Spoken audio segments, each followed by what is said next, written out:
За өнөөдрийн зочны мэдээлэлээ өгье хоёлаа. Чингис хантай холбоотой юм байна да. За Чингис хантай холбоотой юм байна. Тэгтээ хунтай даван юм биш ээ гэж. Бодтой гэсэн үг. Удам өгсаагаас айхтар мэддэг айл юм байна тийм үү? За Чингис хааны отгон хүү хий. Чингис хааны отгон хүү ингэдэх юм уу толоо за. За тэгэхээр тулаагаас хойш ингэж бүгдээр ингэж тулуун удмынх ингэж засаглаж байгаад Монгол улсыг хаанчилж байгаад хамгийн сүүлчийн их хаан маань Батмунх даян хаан гэдэг чинь мадгацсан хааны нөхөр.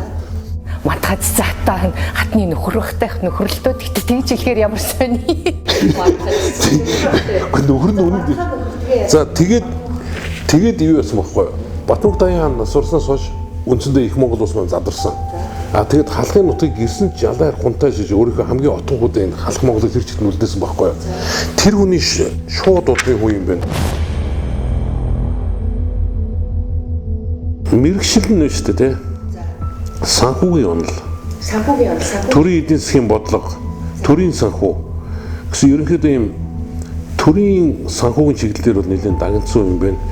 Хятад-Цубаши их сургууль Токиод мэдхүү тэр сургууль. За Хятад-Цубаши бол маш мундаг сургууль. Том сургууль тий. За тэр сургуулийг төгссөн байна.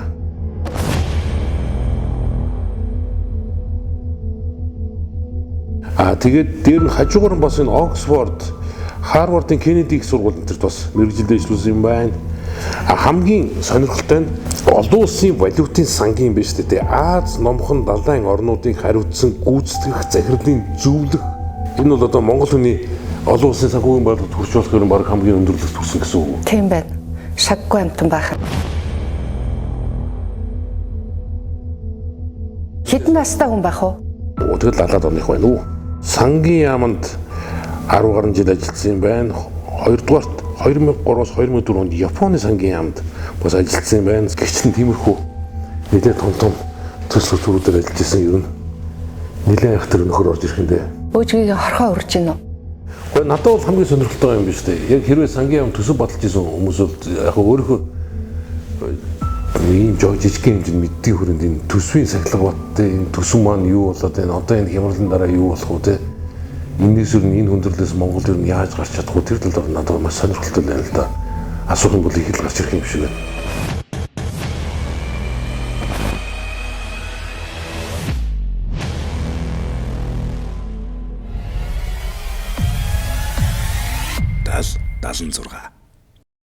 Танай нам байгуулагдсан. Айгүй айтайхан залуучууд ингээд дандаа юуны одоо боловсрол өнөртөө өөрийн чинь зиндааны тийм үү? Тийм хүмүүс ингээд энэ нам байгуулалт гарч эхлэнгүүт за энэ харин айгүй эрүүл зөв хандлагатай их айтайхан нам гарч ирэхэнтэй би бодлоо.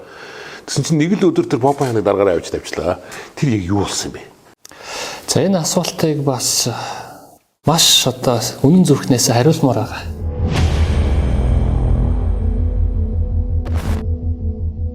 Ягаад та нар ийм залуучууд ээжиж заавал улс төрт өөр дүрээр гарцсан, өөр нэр авгаар гарцсан хүнийг авах шаардлага ягаад байсан та нарт? Бас дээр нь нэмэлт асуулт байна. Би тэрэн дээр юу яах гэж боддог вэ? Одоо тухайд ирэх хурж байгаа намуудын зүгээс махинаас хийсэн байж магадгүй. Хуйлд тийм салгах, тарган бутрах тий одоо ямар нэг тийм байсан уу? Тэр хүн намайг Америк тагт 2 удаа ирсэн юм аа. Америкт уу? Тий. Ажиллаж байхад тэгээд тухайн үед чинь нэг Америкт ирээд одоо Монгол улсын эдийн засгийн асуудлаар аюул зөв бодлого гаргах хэрэгтэй байна. Тэгээд эдийн засгийн асуудлыг өсгөж явахын тулд бол сайн болсон хүч хэрэгтэй байна. Өөрөө чинь судлаа. Тэг хамтарч ажиллаач. Монголд ирээч. Улс төрд хамт зүтгэе. Тухайн үед улсын хурлын гишүүн байсан. Одоо Ганбаатарын хувьд бол 2017 оны ерөнхийлөгч болох ийм л хүлээлттэй байсан. Би бол ерөнхийлөгчд сонирхолтой байна. Та бүгд харин одоо нам байгуулад явах юм бол би дэмжиж явна. Яагаад гэвэл та нар танигдаг залуучууд тэг ийм л яриа болсон. 2015 оны 9 сард байна уу ирсэн чинь Ганбаатар уулзаад за энэ намчийг сайхан явж байна. Би одоо намдаа гишүүнээр ирсэе гэд. Гишүүнээр ирэх боломжгүй гэд. Тэгсэн чинь уучлаарай дуучиндаа наадах чинь чиний ажилтдаг болоос байлдсан юм шээ. Сангийн амч юм шээ. Энэ бол одоо улс төрийн намаа хүснэ намд орд юм аа. Хэрэг би хүсэх юм бол маргааш нь би танаа намын дарга болж чадна гэсэн байхгүй. Тэгээ манайхаар бол тэр төв хорооны шийдвэрээр намын даргыг томилдог. Гэтэл төв хорооны бүрэлдэхүүн нь болохоор нөгөө 30 хороодын дарга нар ихгүй. Аймаг орон нутгаар одоо яваад бид нар намын үүрээ байгуулад явж исэн чинь дандаа намын даргаар нь нөгөө тэтгэвртэй гарц үйлдвэрчний эвлэлийн хүмүүс сонгогдоод байсан байна. Тэр нөхөр цаанаас бүр хөлөө тавиад байсан байгаа юм уу? Нөхөр манай бүх хөлийг авчихсан. Манай бүх нөгөө орон нутгийн намын ороодын дарга нь Ганбаатарын хүмүүс. Бид нар чинь нөгөө улс төрийн туршлага байхгүй. Тэгээ маш олон хүмүүс бидний шүүмжилдэг байсан юм. Очиж Ганбаатарыг та нар толгой дээрээ тавьчлаа гэдэг. Өөрөө ч шүүмжилж байгаа шүү дээ. Маш дургүй шийдвэр гаргаж болцсон шүү. Түүнээс бид нар хүсэж гаргасан тийм зүйл бол байхгүй. Энийг бол маань анх мэдсэн бобож одоо хаашаа тэгээд зүгээр ард түмэнд гай болох мөрөөрөө болохгүй бас тэгээд нам төртөл урсгай явуулж байгаа юм уу тий? Ганбаатар болон тэр тэргүүтэй нөхдүүдийг бол намаас гаргасан амжилттайгаар. Гараж ирээд дахиад хүчээр хоримтлуулсан чинь сонгуулийн хуулийг өөрчилсөн 2 сарын өмнө. 76. Хүмүүсээ бэлдээ сонгуульд орох болсон. Ороход нөгөө сонгуулийн ерөнхий хооронд материал өгсөн. Маргааш өглөө нь сонгуулийн ерөнхий хоороноос утассан хагас өдөр штэ. Солон сонгуулийн ерөнхий хоороноос утастаа дуучлаараа танаа намыг бүртгэх боломжгүй байна гэдэг. Яагаад гэдэг. Яагаад гэвэл танаа намын бичиг баримт чинь хууль ёсны биш байна гэдэг. Ямар учиртай юм гэсэн чинь танаа намын тамга хүчингүй байна гэдэг. Маргааш өдөр нэг хүн би хөдөлмөрийн үндэсний намын дарга тэр хөдөлмөрийн үндэсний нам арслан намыг сонгуульд дэмжиж орно. Энэ удаа сонгуульд орохгүй. Цоош энэ тамга дараад сонгуулийн ерөнхий хооронд өгсөн. Бидний уг нь бол нөгөө тамга бичиг баримт бүх юм ингээ өгсөн байсан. Гэтэл тэрийг нэг өдрийн дотор байгууллагын тамгыг тэр тусмаа улс төрийн намын тамгыг хүчингүй болгоод нэг нөхөрт өгөөд нөгөө нөхөр нь сайхан 8-гаа хийгээд явчихж байгаа байхгүй. Ердөө ийм болсон шүү дээ. Энэ бол зээх бол гэдэг хүн бол яаж тэр залуучуудын тэр давлгааг ус орны тэр боломжийг яаж одоо завчиж байсан бэ гэдэг нь маш тодорхой. Одоо тамга овч байгаа үстэй. Харин одоо асуудал юм. Дараа нь яасан гэхээр бид нар арт түмэнд лүгээ хандаж хэлэх ёстой юм байна гэд хэвлэн урал зарлж байгаа. 30-аад хэвлэл ирж байгаа. Манай тамга энд байна. Гэтэл манай тамгыг хүчингүй болгоод шин тамга хийгээд өгччээ гэд. Оройн зурагтаа өвцсөн чинь нэг ширхэж телевизээр гарахгүй байна. Бүгд арсан намтай хаалтын гэрээтэй. Ийм нийгэмд амьдарч штэ.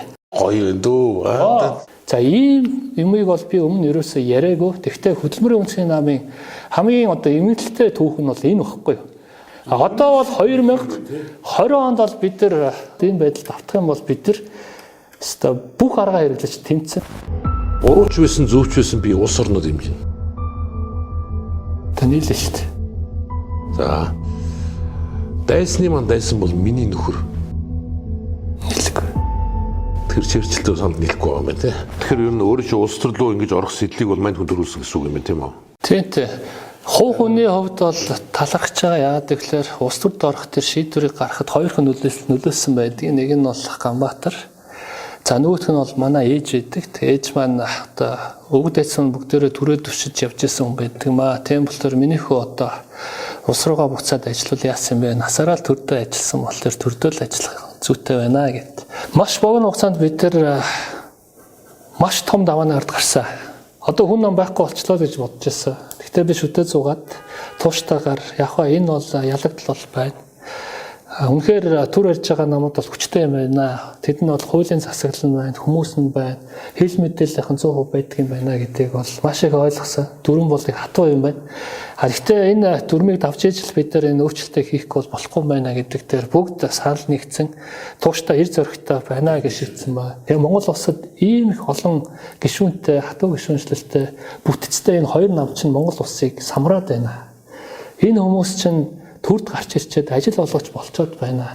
Ийм олон гишүүнээрээ эдгээр уралдаж явсаар байгаад үр дүнд нь нөгөө засгийн газар чинь томроод хээл ахуул чинь дийлдэхгүй болцоод байна. Энийг засах ганцхан боломж нь бодлогын нам байхгүй. Энэ бол Монгол улсын магадгүй гарц шүү. Ингэжээж энэ нэг намчхал хуваагдал, хуулдаан, хулгай бүх зүйлийг бид нар ийм байдлаар зогсон. Ядуу хүмүүс өөрснөөсөө болоод л ядуу байгаа. Санал нийлэхгүй. За санал нийлэхгүй байна. Эдийн засгийн эрхчлөлөө хүмүүсийг эрхчлөлтөй болгоно. 100% санал нийлж. За сангийн яамд 15 жил ажилласан гэж юм тийм үү? би бас нэг жоохон тийм хэрэг дуртай гэх юм уу те. Ингээд жил болгоны улсын төсвийг хардаг байхгүй юу. Тэгэхээр одоо энэ жилийн улсын төсвийн 12 гаруй их найдын төсөв байгаа те. Гэхдээ 2.8-ын их найдаар алдагдлаа болчихлоо. 2.1 дээр болчихлоо. 2.2 их найдын алдагдaltaй. Тэг би бодоод байна. За би бас нэг өөр гэр толгойж байгаа эр хүн тийм үү.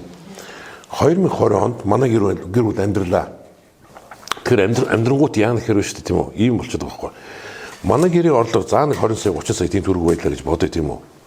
Тэнгүүд би тэр орлогыг давангуудаа солиот тавьчих 40 сая төгрөгийн зардал тавьчаад тэгээд ол хашиг нь 30 сая байдаг тийм үү. Тэгэхээр ингээд заавал 40 сая төгрөгийн зардал тавьчаад тэр бусад 10 сая төгрөгийг одоо ах トゥ хамаатангаас зээлэх гээд байгаа юм уу? Эсвэл их орн надад өгнө гэж хүлээгээд байгаа юм уу? Ингээд Монголын жилийн төсөв дандаа алдагдaltaй баталдаг тийм үү. Тэгэхээр энэ ерөөсөө зөвхөн Монгол улсын энэ засгийн газрын жишг юм уу? Эсвэл дэлхийн бүх улс ийм алдагдaltaй төсөв баталт юм уу?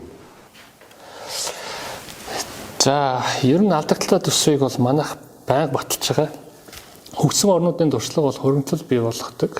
Төсвийн сахилга батыг дээд зэрэг хангаж ажилладаг. Би Японы сангийн яамд ажиллаж байхад тухайн улсын сангийн яам мэргэжлийн байгууллага нь одоо хийсэн төсвийг улсын хурланд хөндөгдгөө. Үгүй. За тэгэхээр хараа энэ 76 феодалын жижигхэн вант улсууд биш үү?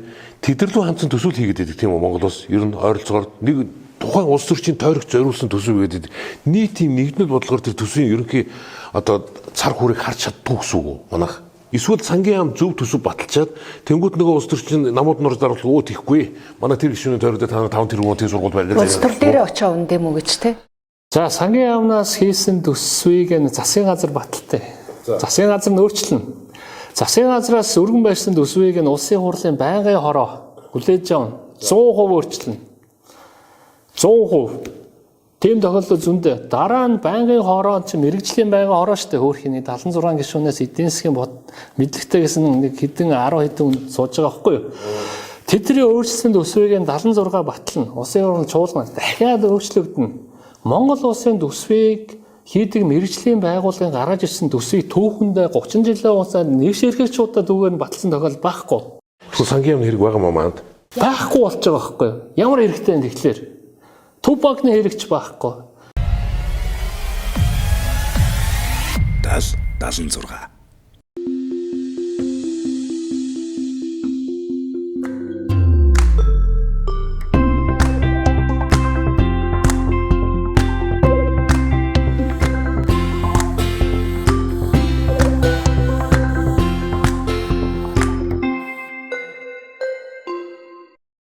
Төрийн албан хаагч тэгээд одоо хэдэн 200 мянган хүн байна хэд вэ? 180 мянган хүн. Тэдний нөгөө нэг цалин нөгөө одоо эмч багш нарын цалин нэмж өгдөггээр нэг буу хэрүүл болоод байдаг. Жилийн талбай дээр жагсаал буу юм болоод байдаг тийм үү? За тэр хэдэн төгрөг байт юм бэ?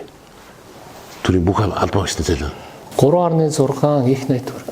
Тэр миний гайхаад би бол жоохон тийм барууны үзэлтэн маяг юм байхгүй юу? Төр өөр төр ийм их ачаавал тэгэл төсөв ураад зовж ирсний оронд нөгөө концесс гэдэг юмар бүх хувийнхантаа тэрийг даалгаж өгчөөд төр зөвхөн татвараа аваад төрийн албан хаагчдад залинжуул явуулж болдгүй юм уу? За, наадах асуулт чинь бол концесс гэдэг юм ямар хүчтэй юм бэ гэдгээс эхлээд тайлбарлая л да. Концесс гэдэг чинь бол та өнөөдөр мөнгөгүй байна. Төр мөнгөгүй гэж байгаа. Одоо тань дээр жишээ авчи. Тэ. За, та ингээд ирээдүйд мөнгөтэй болно. Тийм болохоор өнөөдөр мөнгөтэй өнөр манай хашаанд нэг ийм одоо юу гэдгийг ногооны хөлөмж хийгээд өгчөөч тэгээ би төлчөө гэсэн ийм байдлаар явж байна. Гэтэл нөгөө хүн нь болохоор зах зээлийн үнээс 2-3 дахин илүү үн нэгдэг. Одоо нэг модыг 10,000 төгрөг тарьж өгөөс бол 30,000-аар тарьж өгөөс. 30,000-аар. Тэгэхээр та тэрийг хүлээн зөвшөөрөх үү? Гэхдээ манай засан зөвшөөрчөд байгаа шүү дээ. Харин тийм байхгүй юу. Тэгэхээр манай засаг ийм байдлаар концессыг хараад байгаа нь буруу байгаа маа. Концессийн өөрийн онол нь юу вэ гэдэг тэгэхээр төр өөрөө хийх шаардлагагүй ийм ажлуудыг гэрээний үндсэн дээр хувийн сектор руу гаргадаг энэ процессыг концесс гэдэг. Тий. Өнөөдөр таны яриад байгаа тэр 180 мянган төрийн албаагч байна гэх. Тэн дотор чинь төрийн захиргаанаас гадна төрийн үйлчлэгнээ маш олон албаагчд байгаа байхгүй. Одоо нөгөө яам болгонд ингээд цэвэрлэгээ хийдэг, яам болгонд одоо үйлчлэгээ үзүүлдэг. Мөн үү?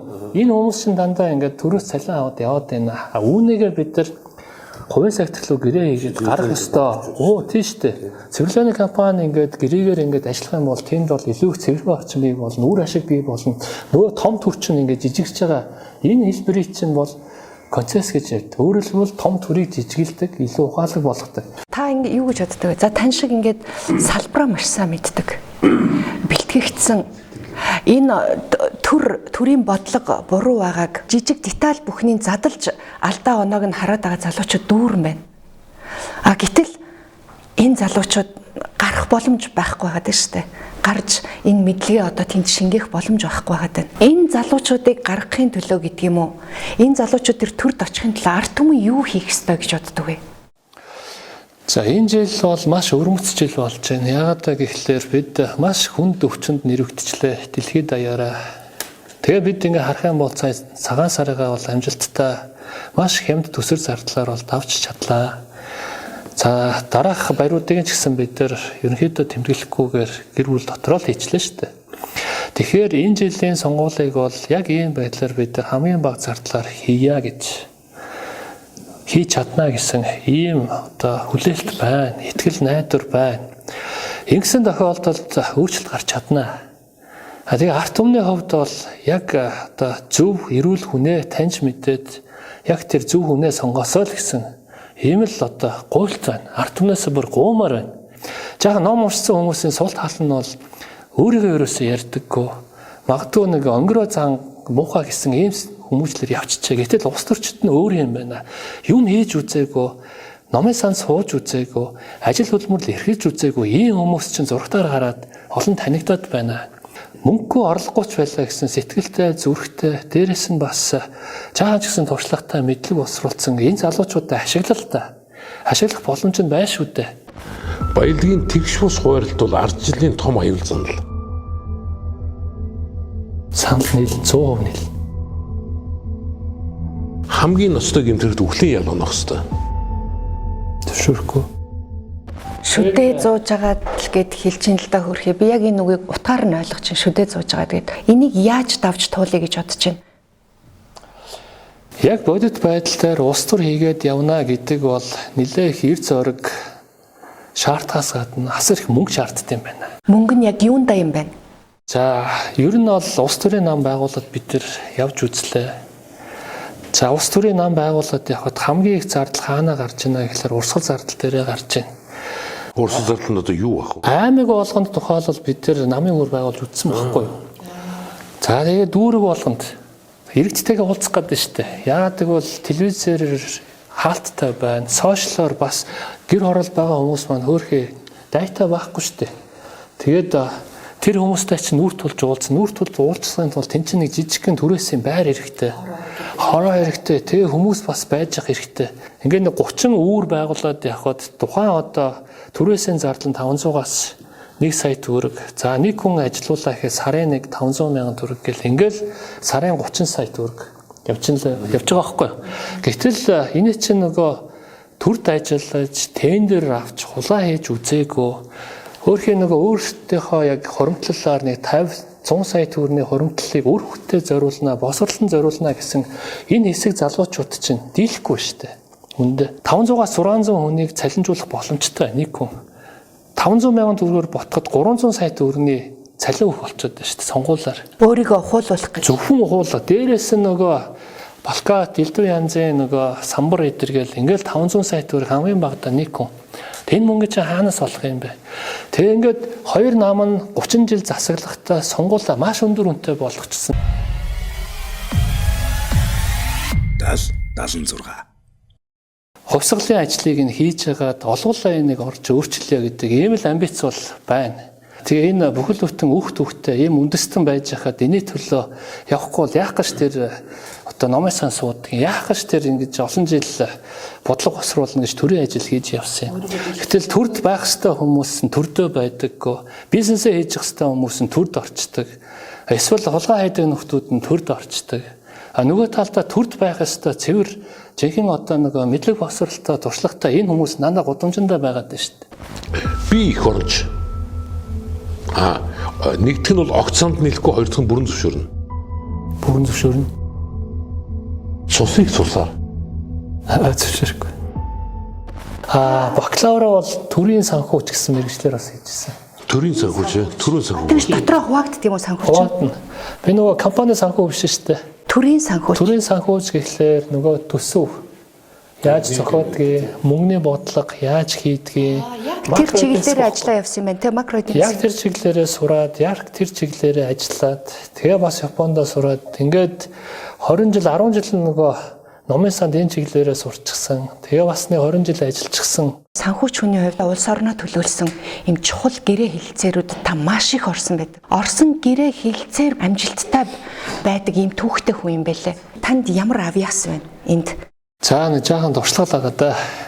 Тэгээ 10 жил яг энэ чиглэлээр ажилласан. Тэгээд эхэндээ бол мэдээж алдаа гаргалгүй л явах. Тэгээ хэлцээрийг одоо хайж гарах тохиолдол их байна.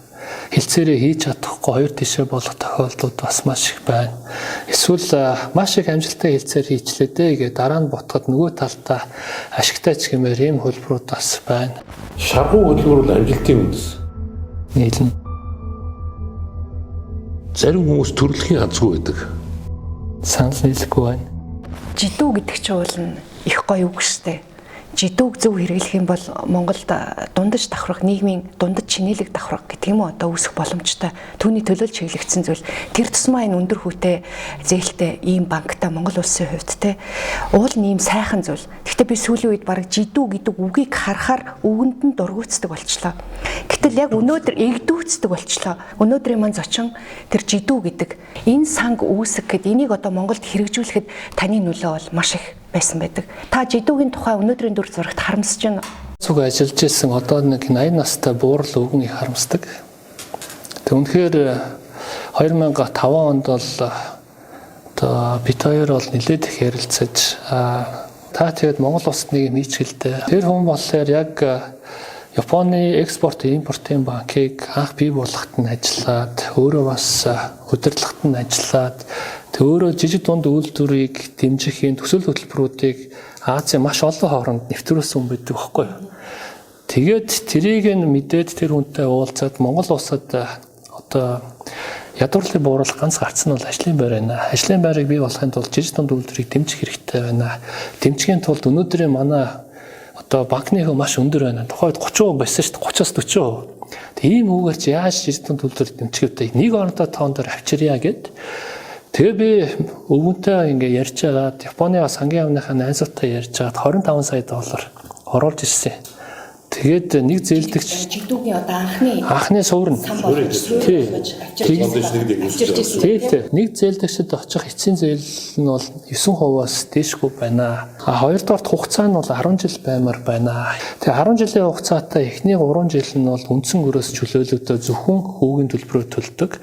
9% хүүтэй ийм дизайныг боловсруулад Японы талд нэлээх ярьж иж батлуулаад тухайд та сангийн яамд байсан уу?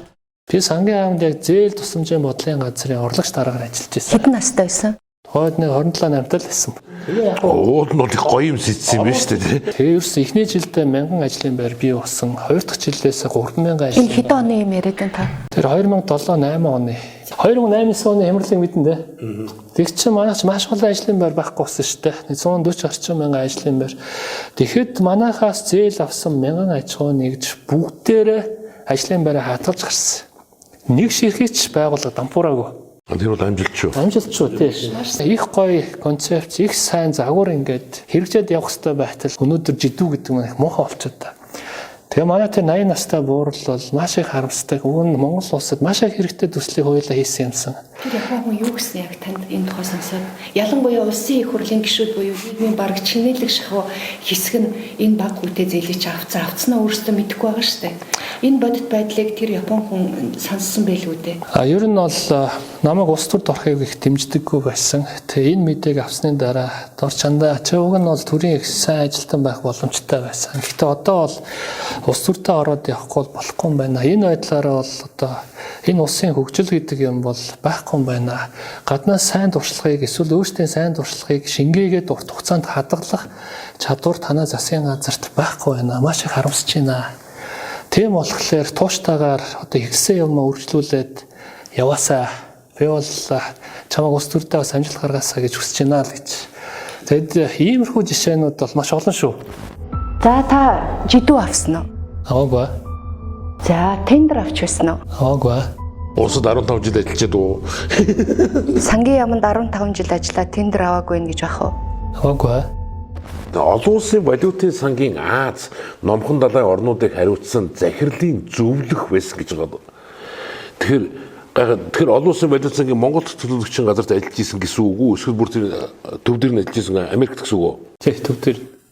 Тэгэхээр зөвхөн Монголд хариуцсан зөвлөх байсан юм уу? Эсвэл яг энэ бүс нутгийн Аз номхон далайн бүс нутгийн бүх орныг хариуцсан зөвлөх нь байсан юм уу? Тэг бүх улсуудыг. Аз номхон далайн ер нь 20 орчим улс байгаа. За. Тэгээд тухайлбал одоо Азийн орнуудаас Солонгос байна. Цаашаага Австрали, Шинэ Зеланд, хөгжсөн орнуудаас за наашаага Монгол, тэгээд Төв Азийн орнууд. Тэгээд 20 орчим улс байдгийг. Одоо ингээ 1990 он хүртэл бид нар чинь нэг л улсаас хараат явлаа. Гэвтэл 90 оны дараа Орос ах нар маань зогсчлоо. Тусламж байгаа карантиныг хаачлаа.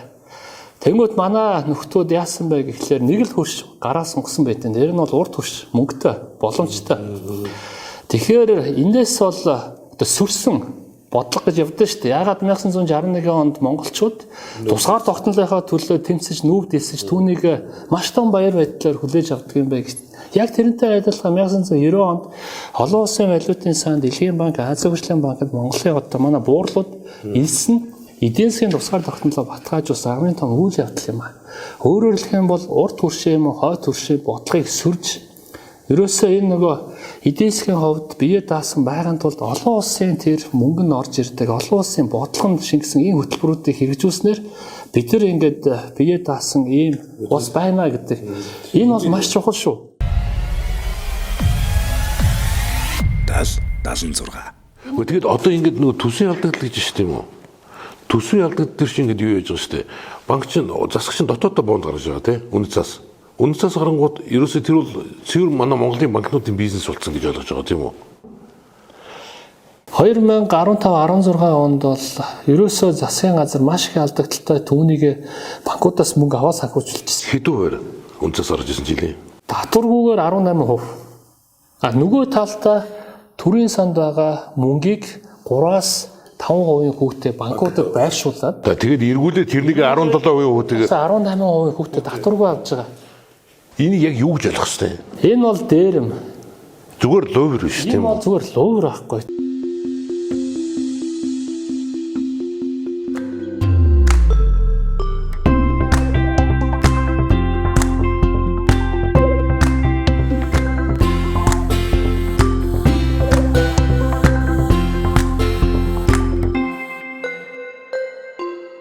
Ахад нэг ойлгохгүй сэдв байна надад.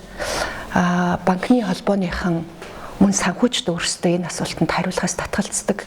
Та хариулах юм уу би мэдэхгүй байна. Монгол улс өнөөдөр банк нь дэлхий дээр байж боломгүй өндөр хүүтэй тэр хүүг авч чаддгүй учраас жирийн дундаж иргэн бизнес эрхэлж орлоготой болох боломжгүй гэдгийг жирийн хүн бүхэн мэдж байгаа. Гэтэл гадны банк орж ирээд өрсөлдөх чадварыг бий болгоод бага хүүтэй зээл олгох энэ боломжийг дандаа хаадаг.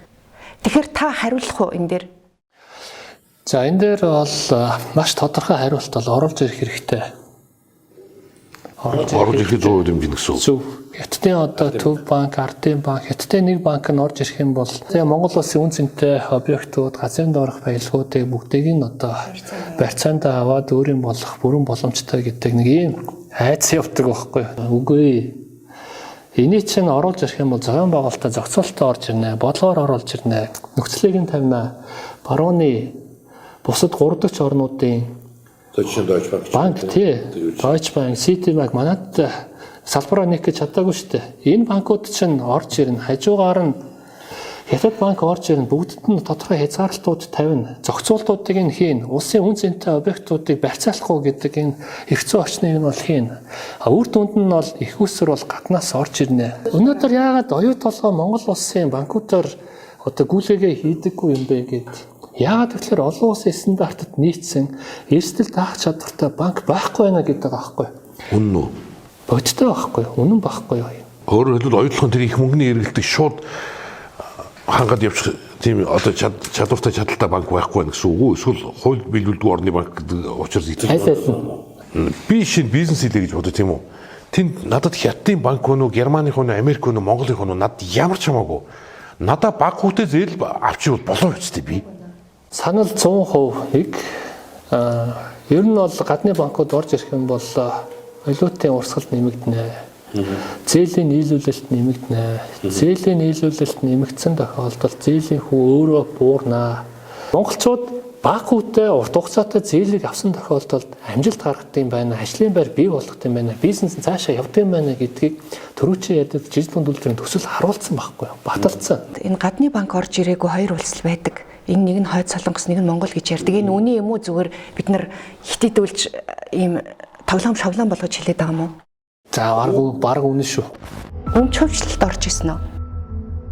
Ороогүй амжаагүй тэгтээ орохгүй л да. Та хувьцаатай юу? Баггүй. Ямар ч хувьцаагүй. Баггүй. Нүд хөндлөх байхгүй юм уу? Бид бүгд нь автомат өгөө үстэй.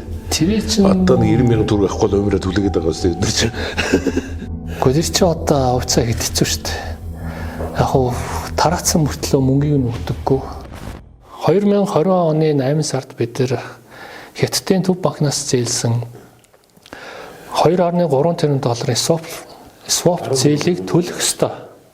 Тэгээ 15 тэрбум юан буюу 2.3 тэрбум доллар.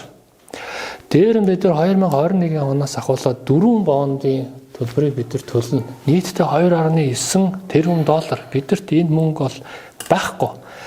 Дээрээс нь бид нар коронавирусээс болоод бид нар эдийн засаг маань хүндрээд орлогоо 30-40% алдах нь тодорхой болчлоо. Ийм хүнд хэцүү төсөвтэй эдийн засагтай байгаа орчинд бид нар элдв амлалтыг айлчж одоо намууд өгөх боломжгүй энийг хэрэгжүүлэх ямар ч боломж бололцоо бол байхгүй. Эдийн засгчид энийг бол баталгаатай хэлье. Өөрөө санхүүчүүд эдийн засгч одоо маш хүнд байдал хэлнэ. Хагас жилээс үл ер нь Монгол улсын эдийн засаг ер нь бараг дампуучгүй шиг өнгөрүүл эдийн заяа гэдэг юмд очих гээд байгаа юм шүү. Төлөвлөгөө нөө. Ингэчүүл асуудалгүй дээ гэсэн. Коронагийн эдийн засгийн хүндрэл бол 2008 оны эдийн засгийн хямрал биш байна. 1999 оны эдийн засгийн хямрал биш байна. Энэ бол 1930 оноос давах магадлал байна гэх. Тэгэхээр маш хүнд нөхцөл байдал бидрийг хүлээж байна. Тэгээ ийм нөхцөл байдалтай үед бид энийг яаж хохирол багтаагаар давах нь энэ Монгол улсын эрх ашиг болохоос биш. Одоо худлаа боломжгүй ийм одоо популист амлалтуудыг өгж байгаа нь бол маш хариуцлагагүй зүйл л гэж бид нар харж байгаа. Тэгээ бидэд маш тодорхой төлөвлөгөө байна. За цүн хөрж гүйжсэн үү? Үцэггүй. Надаа хувийн бизнестэй юу? Байхгүй. Гэтэ гэр бүл маань бол бизнестэй. Өөрийн бизнес бол байхгүй. Гэр бүл бизнестэй өөрийн бизнес байхгүй гэдэг чинь эргэлзээтэй асуудал юу гэсэн үг вэ? Гэр бүлийн маань хүмүүс 90 оноос хойш 30 жил ингээ бизнесийн салбарт ажилладаг. Тэгээ өөрсдөө нөгөө гэр бүлийн бизнес бол байдаг. Гиснээс та 70-аад оны хүн те. 70-аад оныхны тухай та ер нь ямар бодолтой явдаг вэ? Би бол 70 оныхны их хацтай гэж боддог. Тэгээ юугаараа ихлээр бид нар маш сайн багш нараар хичээл заалгасан үеийнхэн. Үнэн. Тэ. Хоёрдугаарт бас манай төр улс маань шилжилтийн үеэ даваад тэгээ нэг төрн нэг төршиг бол цэгцэрж исэн үе гэж боддог. 70-80 он бол Монгол улсын хувьд бол бүтээн байгуулалт за төрт улсын хувьд бол бэвчж исэн, цементтэй сутгаж исэн ийм үе гэж боддог. Бидний үед бол өнөөдрийнхтэй адилхан одоо гадаа гудамжиндаа хүүхдүүд маань хоорондоо тоглож чадахгүй шүү дээ. Ахтал бид нар цуслан гараад аав ээж ажиллаа явлаад бол гарчгүйгээл ажиллаас ирээ бол орж ирээл хоолч идэх цагаагүй тоглоол.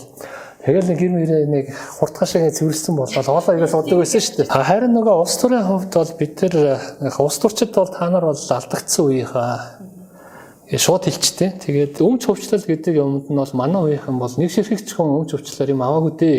Байхгүй шүү дээ. Дандаа өөртөө бизнесээ босгосон гэдэгт би бол энэ бол ирээдүйд үнцэн юм аа гэж манай үеийнхэн бодох болов уу гэж боддог. 76. Сая 3 сарын өмнө бол малчин ганцаараа байдаг амьдрал тийм үнцэнтэй байсангүй. Бид нар бүгд хот руугаа шавлаа. Бид нар бүгд шаваарлаж исэн Солонгос руу шавлаа бүгдээрээ. Гэтэл яг энэ цагт болвол бие дагаад сүв сайлаа хэрглэж исэн амьдрал өнөөдөр дэлхий дээр үнцэнтэй болчлоо. Тэгэхээр Монгол улсын хөгжлийн бодлого цаашаа тис өөр болж магадгүй байгаад байна. За маш сайхан асуулт байна. Бидний бас санал нэгдээд зам мөрөө хөтөлбөртөө тусгасан 4 зүйлийн 2 зүйлийг та бол шууд хэллээ. байгальтай, хайртай, ойрхон амьдардаг ийм үндэстэн бол Монгол үндэстэн. Монгол улс бол энүүгээр дэлхийн маш олон улсад бол энэ соёлыг түгээх боломжтой, бүр заах боломжтой ийм үндэстэн багхгүй. Тэгэхээр энэ вирусын даваа тал нь бол ийм байгальтай ойрхон загвар бол чухал юм а гэдэг эрэл хайгуул бол болно. Үүгээр бол Монгол улс бол гарч ирнэ. Би бол энд эргэлзэхгүй байгаа. Энэ бол даваа байдал. Олон улсын дүрм журмыг зөрчсөн цэргийн ажиллагааг зөвтгөж болно. Шууд тийм үг гэж хэлэхэд хэцүү юм байна. За наадах дээр ч юм бол эргэлзээтэй л юм байна. Хариулж чадахгүй. Гэхдээ ямар нэг хариуцлага авах хэрэгтэй. Яг дүр журмаа барих л ёстой л доо. Тэгвэл энэ чинь тухайн улсын эрх ашиг гэж бас байна. За тэгвэл санал нийлэхгүй үүдээр давжгүй. За нийлэхгүй. Хүчтэй зэвсэгт хүчинтэй байх чухал. Санал нийлэхгүй зөвшөөрөх үү? Нийлэхгүй. За санал нийлэхгүй байна. Зүүн барууны үзэлгүй ээжиж зүүн баруун улаан цэнхэргээ хуваагдаад идэг. Баруунаа цэнхэргээ зүүнээ улаан гэлээ хоёр талд. Та энэ улс төрийн энэ хоёр намд одоо бидний үеийн боловсралтай залуучууд байгаа гэж боддгоо. Тэднийг хүлээн зөвшөөрдгөө. Тэ хөдөлмөрийн үндэсний нам, социал демократ нам, за тэгээ зөв хүн, зөв ёс нам гэд. За энэ гурван нам бол нэгдэж эвсэл байгуулсан. За энэ эвслээс бол дэвших хүн бол нам үл харгалзсан. Дээрээс нь тэнд элдв ямар нэгэн мөнгө төгрөг тушаах ямар шаардлага байхгүй. Уухаа гэж хөдөлгөөн хийж үтсэн. Уухаа хөдөлгөөн дээр бол нам үл харгалцсан залуус бол нэгдсэн. Арсан намын маш олон залуучууд бол орж ирсэн. Мэдлэгтэй, босралтай, сэтгэлтэй. Ардын намын бас маш сайн залуучууд бол нэгдсэн. Бид нар ингээд юм ярихад нэг антеннээр ярьж байна. Зорилго нь нэг байна.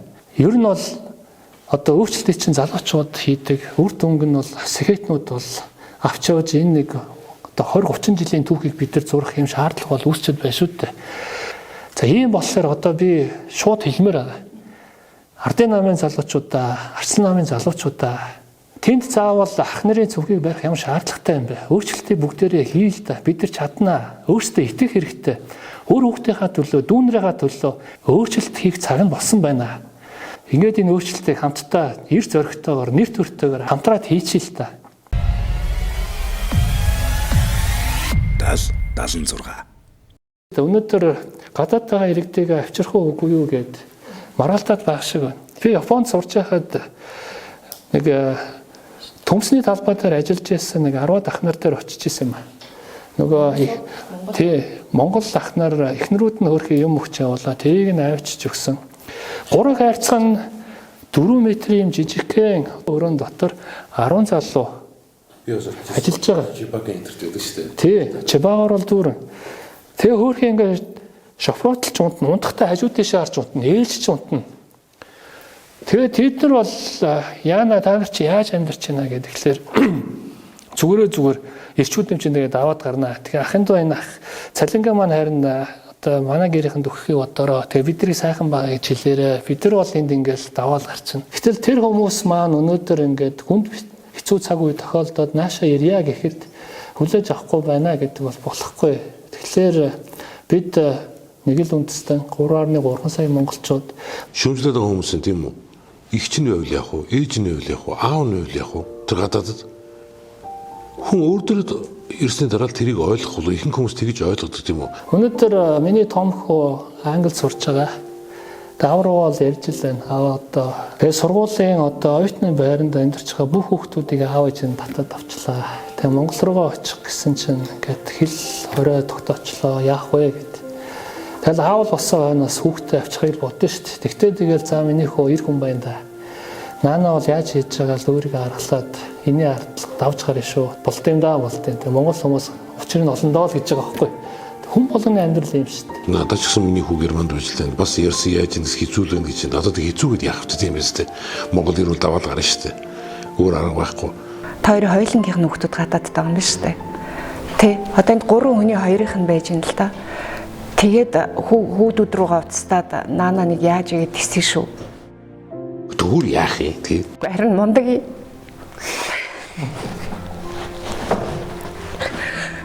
Дотор санаа зовчлаа шүү дээ. Тийш дээ хинч зовж шүү дээ. Гэхдээ чи одоо германч бол аймаар болчихсон шүү дээ. Одоо тэг яах юм? Монгол ирэх хүн тийсэн шүү дээ. Өөжгийн одоо олонний танил хүн шүү дээ. Хинч хаалган дотоод ороход өөрөө чинь танина. Тэгээд нэг Европоос ч юм уу ирж байгаа онгоцонд бол хүүгээ хийгээд хөөцөлдүүд хамгийн түрүүнд хийж хүн л дээ. Тэгтэл ингээд сууж ин те. Өөрөө ч гэсэн одоо Монголд улс төрийн тогтолцоог өөрчлөе, нийгмийн өөрчлөлийг явж байгаа хідэн дүүргөө магадгүй хүүгээ авчрахын төлөө хөлөө эргэтлэхгүйвэл хамгийн түрүүнд л бас авчрах байсан байлгүй дээ. Гэтэл бас ингээд сууж байгаа надад бол ёстой сэхэтнэлэг төрх харагдаж байна энд. Яг манай нэг өвөг эцэгч гэдэг юм уу бас их дайн тулаанд орж исэн юм билээ л дээ. Одоо манай аавын одоо өвөөнд бол энэ 1911 оны үндэсний одоо тусгаар тогтнолын дайны үед манжуудыг ховдоос хөөсөн шүү дээ. Тэр үед бол оройлон оролцож бүх одоо санхүү эд материалын тусламжаар ангиж исэн. Яг түрд манай ээжийн бас аавынхаа нөгөө тулгад тайж гэж бас хүн байсан. Нөгөөт нь гомсорон тайж гээд бас л тэр үйл хэрэгт явж исэн байдаг. Сонио. Тэгээ нэг цусан нэг юм байд юм бол гэж бас боддоо шүү дээ. Нэг тийм байлдвал бэлтчих гээд байдаг. Тэгэхээр ер нь бол өөрөө бол ер нь ховшлоос өмнөх хар фиатлуудыг үрсаад юм байна шүү дээ, тийм. Одоо нэг сонио. Манай эхнэр тэгсэн чинь одоо энэ 1911 онд анхны засгийн газар, Богдаан засгийн газар байгуулагдаад 5 яам байгуулагдаад анхны сангийн сайдыг хийчихсэн. Чагдарч уу гэж. Тэгээ манай эхнэрийн аавынх нь өвөлдөө тэд рүү явж өвөр Монголоо чөлөөлөх тэр тулааны хамгийн том удаа салааг нь удирдах явсан. Гүн байсан баг шүү. Тийм. Бэс илүү гүн байна. Чи сүүлийн чим ам болсон үү? Тэгээ би одоо ингээд хүүхдүүдэд хардаг. Манай баг бол ер нь л үзчихгээл байдаг. Тэгэл цусанд нэг юм байна даа гэж. Ер нь сая нэг оны өмнө нөгөө нэг урагшаага явж байгаа хүүхдүүдтэй цуг тоглуулсан чинь нэг цусаа гаргасан хоёр хүүхдийн араас нэг ингээд нүдэндээ зохиолцсон хүүхд хөөгөөд байна.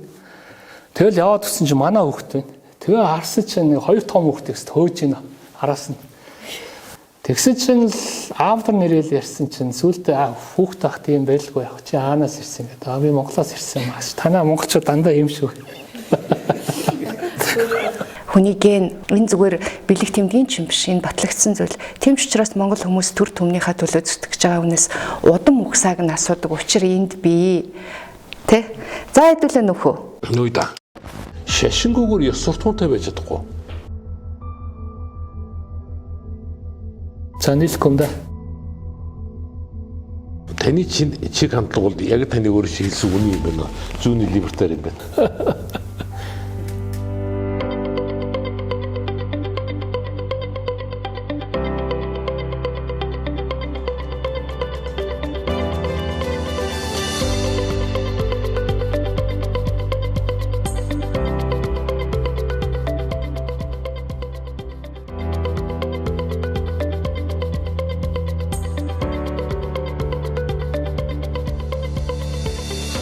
За цай. За шгүүтэй нэг аягны авсар зуух нь ямар ч их яриу ёо.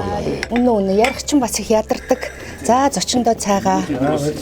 Ярих бас хийхин тал гэж байгаа шүү дээ. Сүүлийн үед чинь манад бас Японд төгссөн хүмүүс их ороод байна. Японы Норитаке гэж шаазангийн маш том брэнд байдаг. Тэгээд тэр сайхан цайны ёсыг бас бид нар үзүүлж зочноо хүндэтгэж байгаа. Хой цай баярлалаа. Таны аав хоёр ямар мэргэжилтэй хүмүүс вэ? Аав маань их сонь штэ. Нөгөө цэргийн алба хааж ирчээд их өргөчээр ажиллаж исэн ба. Малын эмчээр ажиллаж исэн ба. Тэгээд дараа нь Улаанбаатар хот руу манай аав ээж хоёр танилцаад 1960-аад онд орж ирсэн. Манай аав их тийм онцлог хүн байсан. Юу вэ гэхээр байшинд амьдарч чаддгүй. Тэгээ манай ээж их уурлна, муудалцсан. 4 хүүхэдтэй. Тэгээ манай аав чинь бас нэг байгууллага дээр нэг толгойлж явж исэн юм билээ л дээ. Тэгэл байшин зохиол болохоор ажилтнуудаа зогсчдаг. Тэгээ өөрөө болохоор гэртээ амьдрах сайхан. Тэгэл орой ирэх болгоно нэг манай гэрээр дүүрэн бөхчүүд. Гэрэл сайхан. Манай бүхий хорхоотой, мөнх хата ураа. За Хадбаатар гэдэг сайхан авраг байсан.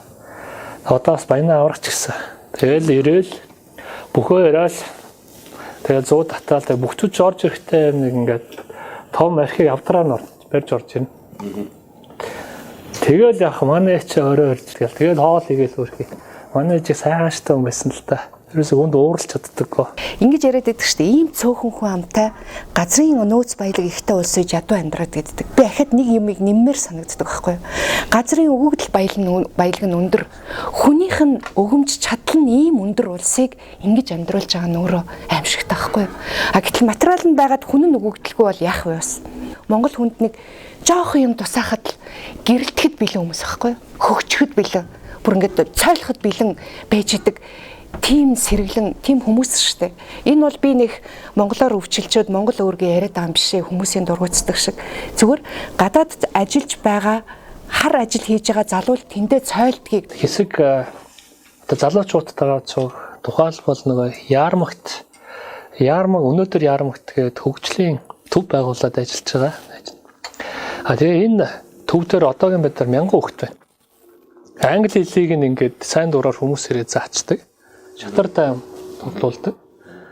Тэгээд нэг одоо хичээлээ хийх орчныг нь мөрдүүлчих. Тэгээ ердөө нэг сарын дотор тохиолбол тэр манай яармагтайгаа хүүхдүүдийн англи хэлний чадвар сайжраад англи хэл заадаг тэр нөгөө дунд сургуулийн багш нарын талархлаа илэрхийлээд бидэрт бэлэг өгч байгаа. Энэ бол ингээд монгол хүүхдүүдийн давуу талбай ийшээгээл бодлогоо чиглүүлээ явчих юм бол маш богино хугацаанд өөрчлөгдөнө. Монгол хүмүүсийн маш мундаг чадвар. Гэртээ монголчууд Монголынхаа газар нутаг дээр эзэнт гүрнийг байгуулж хахад яаж эмх цэгцэнд хурдан орж ивэ олдог байсныг зах цухаас бид нар сая энэ коронавигийн үед үзлээ штэ. Ямар мундаг нэг нэгийгээ хайрлж хувь хүн хариуцлагатай байж энэ үеийг давж гин. Тэгэхээр монгол хүнд өнөөдөр зүгийн зөв олуулчихл хүн хэрэгтэй штэ. Тэгвэл эмхэндээ ордог цус бидэнд байна штэ, тийм үү? Яг энэ сорилтын бас нэг үнц нь юу вэ гэхлээр улс орон ямар үнцэнтэй юм бэ гэдгийг бидэрт бол ойлгуулж өгч байна. Хоёрдугаарт орон Герман ямар одоо халуун дулаан чухал юм бэ? Хамт амьдарч байгаа гэр бүл маань ямар үнцэнтэй юм бэ? Тэгээ энийг бол бид хамтдаа бол давж чадна. Өшөө сайхан одоо үр хөвгттэй зориулсан гэгээлэг сайхан нийгмийг бол байгуулах залуу энэ бол гараад ирсэн. Бид нар бол ачаагаа өрөөд ажиллаа хийж чадна гэдгийг одоо итгэл төрөн бас нэр хүндтэйгээр хэлмээр л байна. 76. Гүү яг үнэн биз дээ. Үнэн шүү дээ. Гитар тоглож чадахгүй л охтууд байхгүй шүү дээ. Баахгүй шүү дээ. Чи ингэж яриад идэв. Тийм дээ шүү дээ. Энэ алдарт гитар чинь охин эргүүлэх гэж л гитар тогсон гэж байна. Ерөөс анхных нь санаа нь тийм юм. Манай үеийнхэн тийм л үндсэн санаа тийм л юм чи. За л гитараа. Билийн зүг юуны тулд хэний төлөө цэрэгэрч мөхөгтэй нөгөө машин тагаа Ерөнхий үчээр цуун вэхүү дархан орны мэн хамаагаалan зогсч даяар орны мэн өмгөлөн зогсож атадасны өгдөглөн дархаа анзуултын арам гэж байна. Ингээд ам зүйлд бол явчих واخгүй. Чинсэлгэлийн охин төсөө. Чи тэрийг дуулж охин манаад гэсэн гэж ярих гэдэг юм уу? Гэхдээ наад Аршаантын 18 ч муухай өөрийгөө өрөвдүүлэх гээд тхий хойноос нь гонгомж байгаа юм. Дуу аянасаа болдог байхгүй. Жишээ нь Аршаантын 18 биш үү?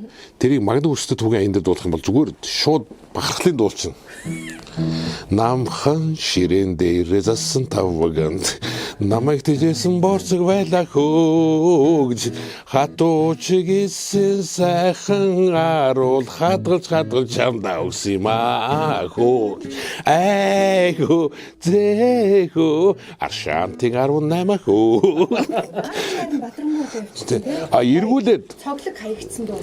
Эргүүлээд юг дуулах юм бол магнит өсөлт үг Аршаантын 18 аянаар дуулдаг. Магнит өсөлтөө дуугийг магнит дээр мандуулсыма магтаж машгүй минь чандрууг магадүнээр дарсан юм уу айхөө ардина минь журам цэргэхүү тэгвэл юу болох ялагсан цэргийн дуулчих юм үстэй. Дуу аянаас болдог байхгүй юу? Тийм бид нар маш удаан ярилцлаа. Тэгээд таны хүсэл бодол хүмүүст хүрсэн. 70-аад оныхон үлгэр сонсож хүмүүжсэн. Тэглээгээд тэдэнд буруутсан хүнийг ч байхгүй. үлгэрээс маш их зүйлийг сурж, тунгааж, тэр үлгэрийг өөрийнхөөроо задлж, тэр хэрсэн ухаан бий болсон. Ингээд та сайхан үлгэр бидэнд хэлж өгөөч. За. Дэлхийн түүхэнд олон одоо үлгэрүүд, сайхан үлгэрүүд байт юм билээ л дээ. Нэг Монгол үлгэр бас их сайхан үлгэр байнга бас бодогдоод байгаа. Тэгээд бяцхан ботгох гэдэг нэртэй юм билээ. Өөрөө ботгох шиг нүдтэй юм байна за. Баярлалаа. За, эртээ урдын цагт инг ботго хоёр байжээ. За, тэгээд ботго ээжээс асууж гинэ. Ээжээ, бид яагаад ийм хоёр бүхтэй юм бэ гэж тэгсэн. Бид нар говийн элсэн зүйлд уртцаам дуулдаг болохоор усаа нөөцлөх хэрэгтэй байдаг юм аа гэт. За. Ээжээ, бидний давхаа яагаад ийм том бүрхий байдаг юм бэ гэт. Элсэн зүйлд явхад шигдэхгүй тулд бид нар тухтай байдаг юм аа гэж. Ээжээ, бидний сормоос яагаад ийм урт байдаг юм бэ гэж. Тэгсэн ээж нь одоо тал нутгийн элсэн зүйлийн салхинд элс ордог болохоор одоо элснээс хамгаалахын тулд бидний одоо хөмсг сормоос ийм урт байдаг юм аа гэж. Тэгсэн чинь ботгон хөрхий их баярлаад тэгвэл ээж бид нар ингээд тал нутгийн одоо олон замыг туулж явдаг чадвартай ийм сайхан бүхтэй юм байна. Дээрээс нь олон газраар явж чаддаг ийм сайхан давхаатай юм байна. Дээрээс нь тал нутгийнхаа одоо салхинаас ингээ хамгаалсан ийм сайхан сормоостой юм байна. Тэгвэл яагаад бид амьтны хүрээлэнд амьдарч байгаа юм бэ гэж.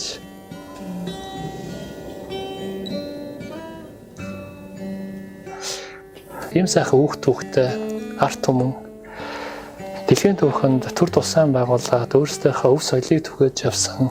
Ийм хүчирхэг үндэстэн өнөөдөр одоо ийм одоо буурай байдалтай амьдарч байна гэдэг бол өөрөө бидний зовлон байгаа. Тэгээд энэ үлгэрээр бас манай үзэгчд маань бас энийг өөрсдөө бодож үзнэ үстэй гэж бодож байна. Нэрээ тиймдээ тэгж төрсөн мөртлөө ягаад ингэж амьдраад байгаа юм бэ гэдэг л асуудлыг олон болчиход байна шүү дээ. Тийм биз дээ. Ком айхтар шүү. Өөрөө Би юу? мэдхгүй сэдв алгаа. Гэж юу гэдэг юм. Бас тэгж байгаа төрцөн амтан шүү. Өөч. Хаан төрсөн гэж. Хоёрдугаар төрөхөд төрсөн за. За ингээд өнөөдрийн зочинтой маань хамт төрцөн амтан өөжгий. Төрсөн газар нь хоёрдугаар төрөх юм байна. Бидэнтэй хамт байсан та бүхэндээ баярлалаа. Чи аль төрөх